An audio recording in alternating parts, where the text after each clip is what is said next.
This is a Singer model 603E. It's from the mid 1960s about. It's a pretty interesting machine. One thing you'll probably see here is there's no way of winding a bobbin. We open this up, there's a place to put the discs, to get all the different patterns that are up there. But to wind the bobbin, it's a pretty cool design. You have to open this up. It takes a special bobbin, which I'll pop out in a second. But yeah, I don't know why they didn't keep that feature. It's a pretty cool feature. I guess when it works, it's great. When it doesn't work, it's a nightmare. But this one works. Got a good deal on it. Interesting story to go along with it. I went to a thrift store and bought, by seeing this stuff, and it says Singer Golden Touch and Sew Model 750. And then there was this manual for the Model 750. So I looked at it and I thought, when am I ever going to find a Singer Touch and Sew? So I went to another thrift store right down the road, walked in, and this was there. And I opened it up and it said Touch and Sew. I'm like, you got to be kidding me. And it was only $5.20 or something like that. So I never even checked it. I just folded it all back up, carried it up to the front, paid for it, went back to the other thrift store and bought this box and that manual. But in the box came with all these bobbins, because they are unique. Let me get one out of here that ain't all tangled up. And you can see two different sizes, top and bottom. So it takes a special bobbin. If I wouldn't have found this, I'd only had one bobbin. And plus it came with all these other discs, but I don't need them because this had all the discs in the side cabinet here. Open that up. And that was inside of it. So that's full. That has all the discs to get all the different patterns. But another nice thing about this is you can unscrew this bobbin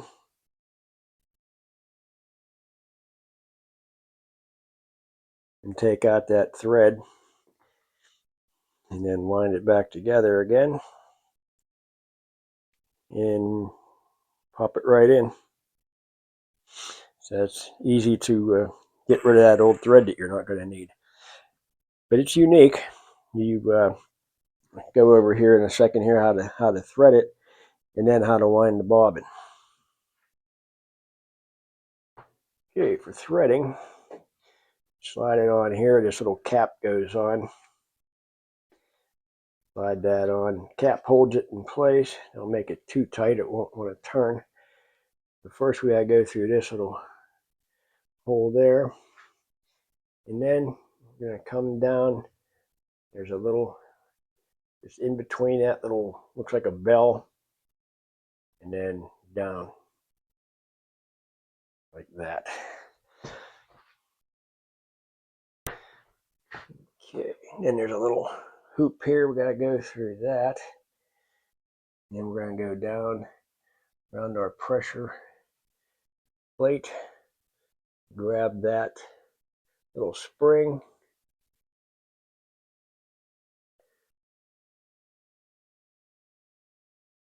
Okay, come on, get in there.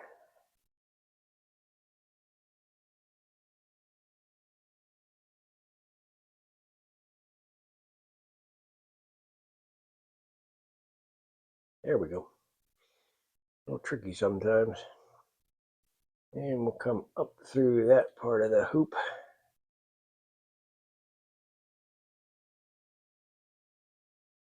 That in there. There we go. Do the pickup arm. And there's a little hook here we gotta go through like that.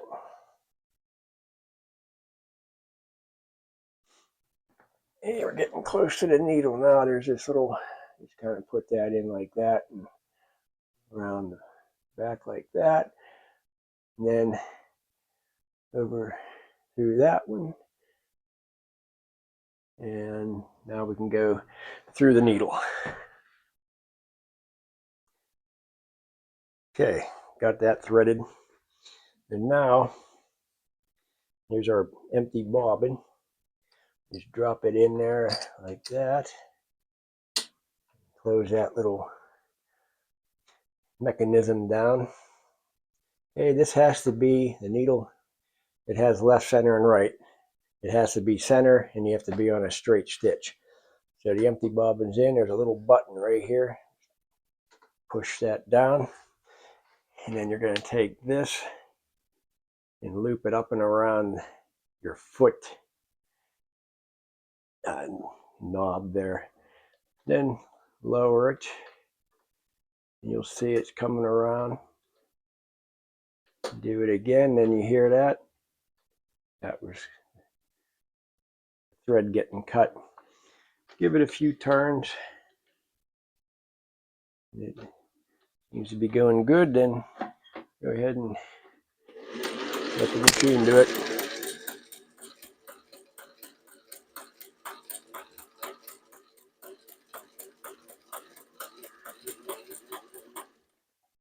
Okay, and then there's a series of rings here. The outer ring, that's going to be as much thread as you want to put on. Remember, the top's wider than the bottom, so that's the maximum you would fill it. But that's it. You can put as much on as you want. And then just close this, and you hear that snap. That's shutting off the bobbin winder. Then you could just throw material in there, or you can just grab it and pull it out if you need a tail to get some fabric in there. And that's that. It's ready to sew. Let's throw a little bit in here. I have some of that leftover wool.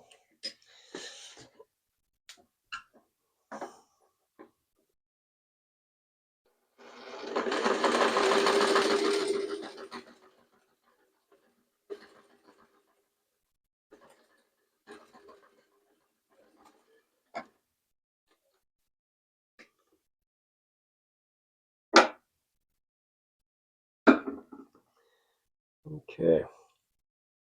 Not a bad stitch for absolutely no adjustments. I just threw it in. We're set at I guess number 6 for the tension. It ain't a bad machine. I mean, I got no complaints. I would use that if I needed to.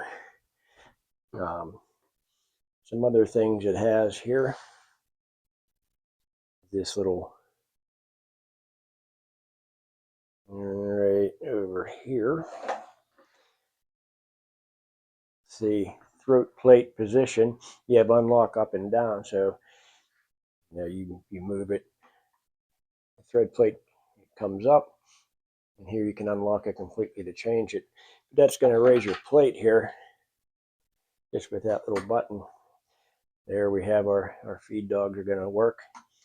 We raise it up to the up. We could do or put buttons on where we don't want it to be fed through. And if we need to change it, raise it all the way. It comes right out. Another pretty cool feature. Anyway, I threw in one of those disc, get different patterns. This is a zigzag one, and this one's different. I'm used to a foot pedal. This you use with your knee. That's a little bit different.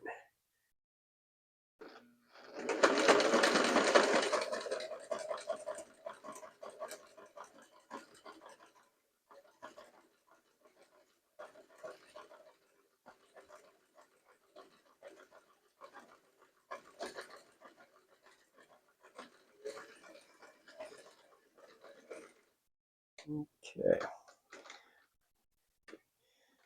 Take a look at that. Okay. So there's the, can't really tell, but put a little bit of a pattern in it, but let's take a look at how to change these things. And they tell you this has to be over on straight stitch. Lift that up, just grab that and pull it out. And then pick one. There's a little thing in there for alignment. Put that in there, snap it in, and close it up. And see what kind of pattern that is. There's plenty to choose from in these boxes. I said that's a zigzag. That's a wider zigzag. They give you a little picture here. Looks like arrows. Let's try that one, see what that does.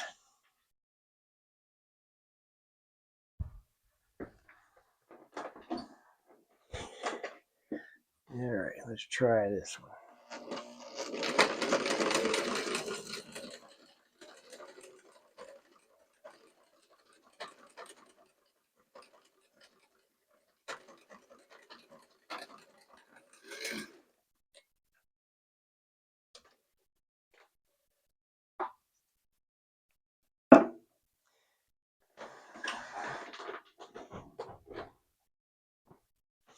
Yeah, nothing great. So that's that. That's 1960s technology. All right, let's get this disc tested. Fold this under.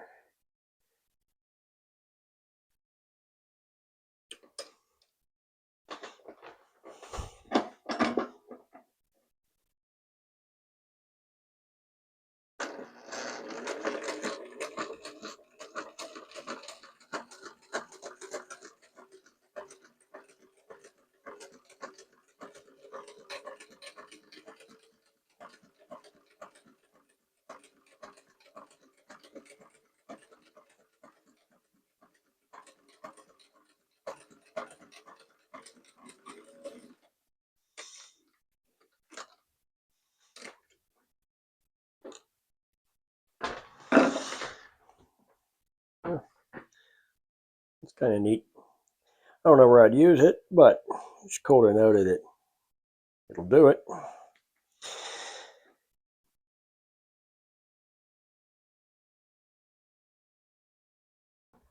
Let's see what this one does.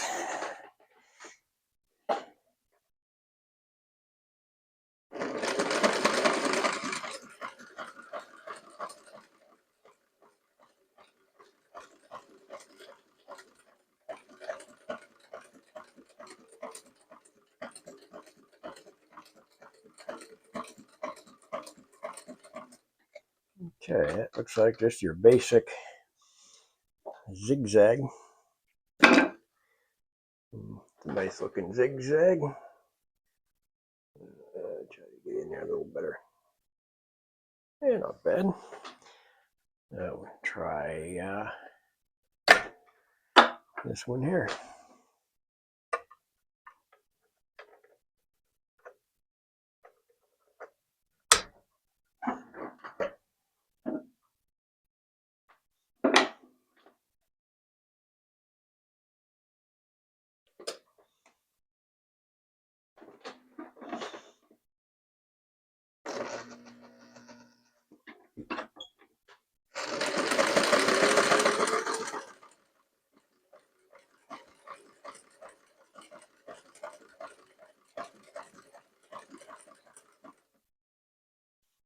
Let's make it a little finer.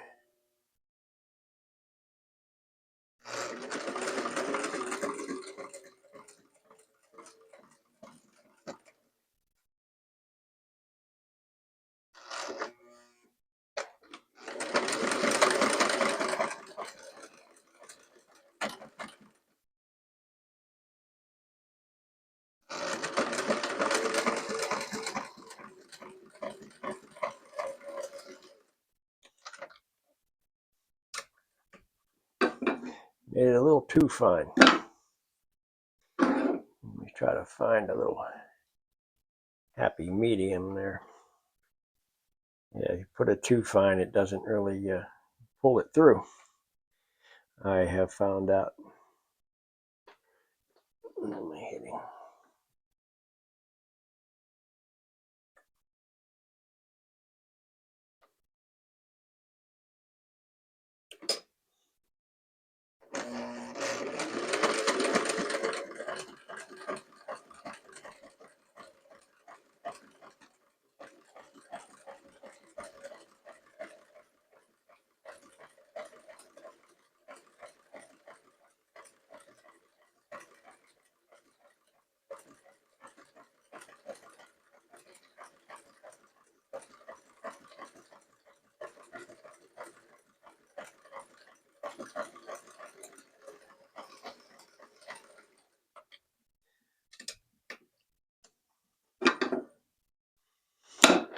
Okay. Yeah, you get that kind of design. That top one there. Bottom one was over here is where I had it set to, extra fine. It was just building up, really wasn't feeding it through. Then I moved it just to right around the 20. And it got a little bit better there as we went. Yeah, that's just, as I say, got all these to choose from. Plus I have all the ones in that other box. I don't know if there's any different ones. That's for the 750, but they all look the same. Then I got to keep an eye out for a model 750. But that's that.